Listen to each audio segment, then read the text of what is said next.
So the big news that came out in the NFL yesterday, I don't think that much of a surprise necessarily, but it was newsworthy because it was a big-time move made by one team in the NFL that's one of these stable organizations we've talked about. That would be the Baltimore Ravens. It was announced yesterday. Former Ravens kicker Justin Tucker was suspended for the first 10 weeks of the regular season after the NFL found that he did violate the league's personal conduct policy. This was in regard to the allegations made against him of sexual misconduct at multiple massage parlors in and around the Baltimore area during, I believe, a 4-year stretch, 2012 to 2016. And look, if he were to sign with a team, he could attend training camp. He could even participate in preseason games, but he's not eligible to actually play in an NFL game until November 11th, according to the National Football League. So it does feel like the Baltimore Ravens knew this was the potential. It does feel like the Baltimore Ravens knew that this was a possibility and that we could be seeing Justin Tucker released from the team. And so Justin Tucker, now released, now faces a 10-game suspension. 1 game less than Deshaun Watson. All right, so 1 game less for anybody keeping score on this. It's a lot of football games. Again, I would be surprised if I see him, especially this upcoming season. I'd be surprised if you saw him back. I just don't think you say winning games outweighs it. I don't think it does. I think it's a bad look. I think the fact that you're bringing him in, if you brought him in after he finished his suspension, I think you open yourself up to criticisms that and scrutiny that's just not, it's not necessary, it's not needed. Hall of Fame kicker, pretty dang good ball player in his prime, but is it worth the headache? I just don't see how it is. Now, John Harbaugh, the Ravens head coach, in discussing this earlier this offseason, explained the reasoning behind the release. If you remember, they drafted a kicker this past year before they announced the release of Justin Tucker, which I think was the beginning of the end. But John Harbaugh had this to say when it came to the decision. It was a complex decision-making process, and I'm a part of it. Eric, Sashi, Ozzie, Steve is a big part of those kind of decisions. I mean, you're talking about, arguably the best kicker in the history of the game, And like we said, it's multi-layered, it's complicated, but you've got to, in the end, it all comes back to what you have to do to get ready for your team to play the first game. And I think if you step back and you take a look at all the issues and all the ramifications, you can understand that, we've got to get our football team ready and we've got to have a kicker ready to go. And that was the move that we decided to make. All right. He said absolutely nothing in that. Well, because I think what the Ravens have done, I think, is be kind to Justin Tucker and said all the right things, because they probably recognized, listen, the guy went through a little bit of a creepy weirdo period, but the guy that we know maybe since that time is a different player. That, along with he struggled a little bit last year, we got to move on. So I think they've been kind. They haven't aired him out in public, or they haven't, made an example of him and all that. And so John Harbaugh seemingly did that as well too. But one of the things that he did mention there was, arguably one of the greatest kickers of all time. So I just wonder, when it comes to a discussion about him as a Hall of Famer, like say, for example, Justin Tucker gets picked up by a team. He is eligible to play again in November.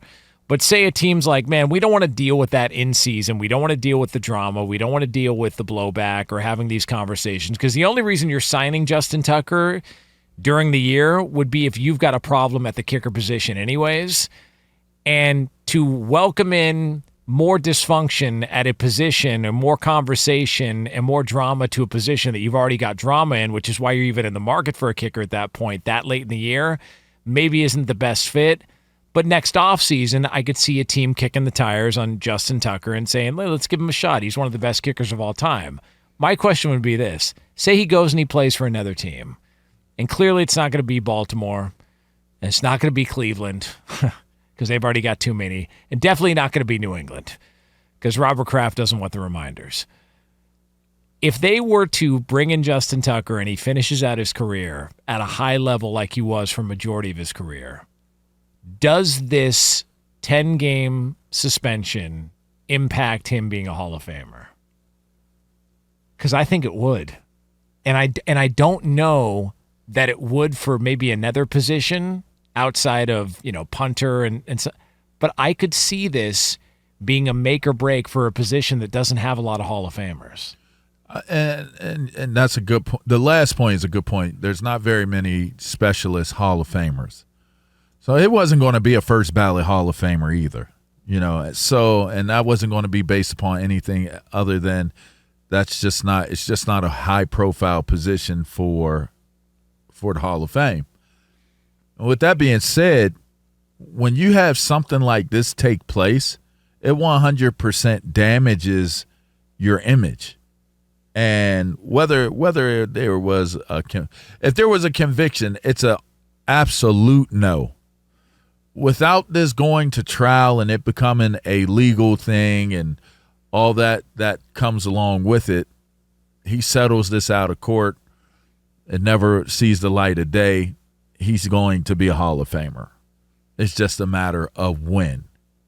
And it'll be far removed from anyone possibly even really remembering who Justin Tucker is, let alone remembering some of his transgressions off of the field.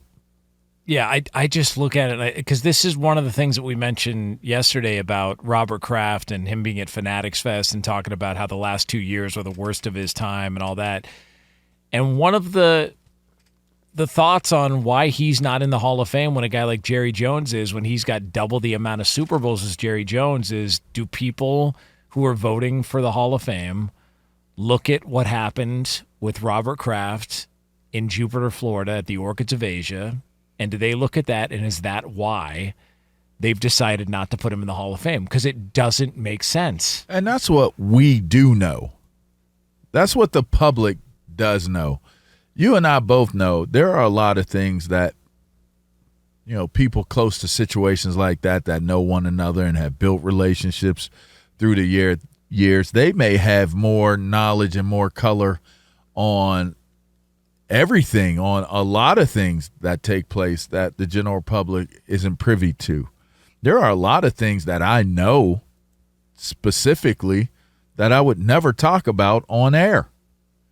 And so if you're one of those people, it doesn't mean I don't judge them. And I hate to say that I'm a judger at times. I do judge at times. It is what it is for me. I feel how I feel about things, but there are people that I know things about that could ruin their entire image and ruin their entire reputation if that truth ever came out. And I don't ever talk about it, and I don't get involved in it, but I do look at that person or those people in particular, and I do not have what would have used to have been a healthy affinity for them and respect. I don't have any of that. And you just live in that. And so when you know things a certain type of way because you're in it and you're around it and you meet the same people and you're around the same people and the information circulates from time to time, that's what you live in. And so to me, asking the question, does this impact Pat, my guy, not Pat, because he's the guy, he's the man, but Bob. Is Bob Kraft? And Bob Kraft. Yeah. Robert Kraft. Yeah. If it's impacting him getting in. Bobby Orchids. There's something. I'm going to just say this, and I'm going to say it confidently, just knowing the things that I have seen with my own two eyes. There are things that people are aware of about Robert Kraft that make it difficult to vote him in. There's got to be. Because there's no other reason why he would not be at his age. There's no and as long as he's been around, there's no reason for him to not be inducted into the Hall of Fame by now. And apparently that really burns his ass that he's not a Hall of Famer. That he's not, he's really pushed for it. The fact that Jerry Jones got it before him bothers him, according to people close to Robert Kraft, because those two don't necessarily see eye to eye all the time. But there's got to be more too. But it's just interesting how those moments people keep score. And yet you look at other players in the Pro Football Hall of Fame, and there's stuff that was out on all of them. Like, look, Ben Roethlisberger is going to be a Hall of Famer. No doubt about it. No question whatsoever. Damn, he had some stuff go on early in his career. There's a list. Like, there's a few dudes in that Hall of Fame. There's a list. It's just like, let's be clear. There's a list. You pick and choose which are, well, we can look the other way, or he was so great that we're fine with that. It's like Robert Kraft, guys won 6 Super Bowls. I haven't listened to an R. Kelly song since everything came out. What came out? Everything. Oh. Pause. I mean. Anyway, but some people listen to R. Kelly, and they'll tell you, I don't get involved with R. Kelly, the person that's locked up. I just enjoy R. Kelly's music for what it's worth at face value. I can't do that. I don't know why. Maybe it's because I have daughters. I don't know, but I can't do it. I've never listened to R. Kelly after everything came out. So some people can separate the two, and some people can't. And when you can't, you base your judgments and you're showing a favor or lack thereof based off of how you feel. And I also think, like, I can separate the two. I don't look at any professional athlete like a role model or anything like that. I don't base my life around, that's the example I want to live. I said this earlier this week. I think everybody's got a little bit of scumbag in them. It just depends on how often it comes out. And some people let it out and let that out of the cage a little bit more than others. Some people keep it pretty closed up. I just think while I can compartmentalize the player from the stuff off the field, I totally understand how some people can't. And once you put your fate in somebody else's hands, like, for example, Justin Tucker or potentially Robert Kraft, that's why he's not in the Hall of Fame. Once you do that, you got to live with it. Yeah, you can't bitch about it. When you was laying down on that table and you was telling them to do more, you should have been thinking about that Hall of Fame. You can't think of, like, you can't complain about it. Like, that's like, I just you made that choice. I tend to believe that when you say Hall of Fame, and I'm in a Hall of Fame, for me, I feel as though I have to be responsible over, first and foremost, my own brand. Me personally, what Arrington means, a name I was given before I even knew who I was. I'm defending, I'm building, I'm growing, and I am protecting the reputation of my family name. And I'm very prideful about that. So when I make decisions cautiously, and I make decisions knowing that, any one moment, I was just having this conversation with Man yesterday, any one moment can take away a lifetime of hard work to build the right reputation. And it's unfortunate that some people just go overboard. Like, you can have fun. Nobody's saying you got to be a hermit. You can't do anything. You can have fun. You can have your fun.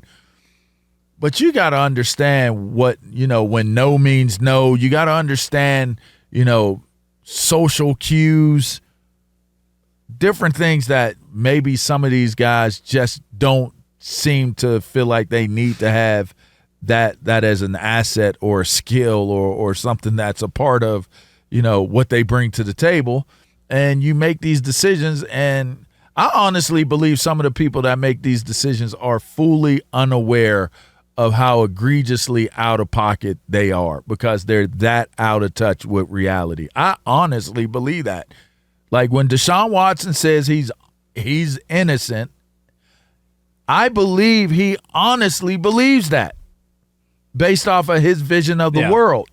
But with that being said, when things like what came out on him come out, with things that came out on Robert Kraft that came out, when it comes out and it's discussed and it's public domain and it's knowledge, the one thing that the public is going to do is give an opinion. And one of those opinions is going to become popular public opinion.